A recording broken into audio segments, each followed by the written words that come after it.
বিদ্যালয়ৰ পাঠদানৰ সময়সূচী সলনি কৰাৰ লগে লগে সূৰ্য দেৱতাই নিজৰ সময় সলনি কৰি দিয়ে। ইমান দিন ওলোৱাই নাছিলে, কিন্তু এতিয়া যে আকৌ আগৰ সময়ত বিদ্যালয় আৰম্ভ হ'ব, এতিয়া আকৌ সূৰ্য দেৱতা ওলাইছে। বাৰু যি কি নহওক, সূৰ্য দেৱতাই নিজৰ তাপ দি থাকক আৰু আমি আমাৰ কাম কৰিবই লাগিব, নহয় জানো?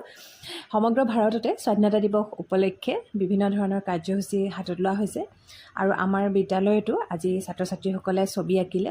ইমান ধুনীয়া ধুনীয়া ছবিবোৰ আঁকিছে নহয়, চাই বহুত বেছি ভাল লাগিছে। আৰু কিছুসংখ্যকে ঘৰতো আঁকি আনিছে আৰু কিছুমান ছাত্ৰ ছাত্ৰীয়ে বিদ্যালয়তে আঁকিলেহি, জাতীয় পতাকা বনালে আৰু বিভিন্ন ধৰণৰ ক্ৰাফ্টসমূহ তেওঁলোকে হাতেৰে প্ৰস্তুত কৰি আনিছে। আৰু আমি সেই ছাত্ৰ ছাত্ৰীসকলৰ লগত লগ হৈ পিনে ছবিসমূহ এনেদৰে ডাঙৰ ডাঙৰ আৰ্ট পেপাৰত এনেদৰে লগাই পিনে স্কুলৰ সোমাই যোৱাৰ যিটো প্ৰৱেশদ্বাৰৰ ৱালবোৰ থাকে কিনাৰত, তাত এনেদৰে লগাই দিছোঁ। এইটো এটা ছবিৰ প্ৰদৰ্শনীৰ নিচিনা হৈছে, তাত সকলোৱে গৈ আমি চাইছোঁগৈ। ইমান ধুনীয়া ধুনীয়া ছবিসমূহ আঁকিছে ছাত্ৰ ছাত্ৰীসকলে, খুব ভাল লাগিছে দেখি পিনে। তেওঁলোকৰ ভিতৰত ইমান প্ৰতিভা আছে আৰু ইমান ধুনীয়াকৈ মানে প্ৰত্যেকজন ছাত্ৰ ছাত্ৰীয়ে আঁকিবলৈ চেষ্টা কৰিছে। এনেকুৱা নহয় যে চবেই ছবি ভালকৈ জানে বুলি আঁকিছে, সেইটো নহয়।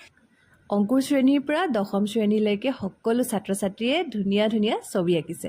ছবি অঁকাৰ লগতে ছাত্ৰ ছাত্ৰীসকলৰ মাজত কুইজ পতা হয়। স্বাধীনতা দিৱসৰ লগত সংগতি ৰাখি এনেদৰে কাৰ্যসূচীসমূহ যেতিয়া অনুষ্ঠিত কৰা হয়, সঁচাকৈ বহুত বেছি ভাল লাগে। আৰু ছাত্ৰ ছাত্ৰীসকলে ইমান বেছি সহযোগ কৰিছে, তেওঁলোকে ইমান ধুনীয়াকৈ ছবি আঁকিছে, কুইজত ভাগ লৈছে, বহুত বেছি ভাল লাগিলে আজিৰ দিনটো। কেৱল ছাত্ৰ ছাত্ৰীসকলে কিতাপত থকা শিক্ষাখিনি আয়ত্ব কৰিলে এজন ভাল ছাত্ৰ হিচাপে বা ভৱিষ্যতে এজন ভাল মানুহ হিচাপে নিজকে কেতিয়াও গঢ় দিব নোৱাৰে। গতিকে এনেকুৱা বিভিন্ন ধৰণৰ কাৰ্যসূচীসমূহত আমি ছাত্ৰ ছাত্ৰীসকলক ভাগ ল'বৰ বাবে উৎসাহ দিব লাগে আৰু তেওঁলোকৰ অভিভাৱকসকলেও এই ক্ষেত্ৰত চকু দিব লাগে।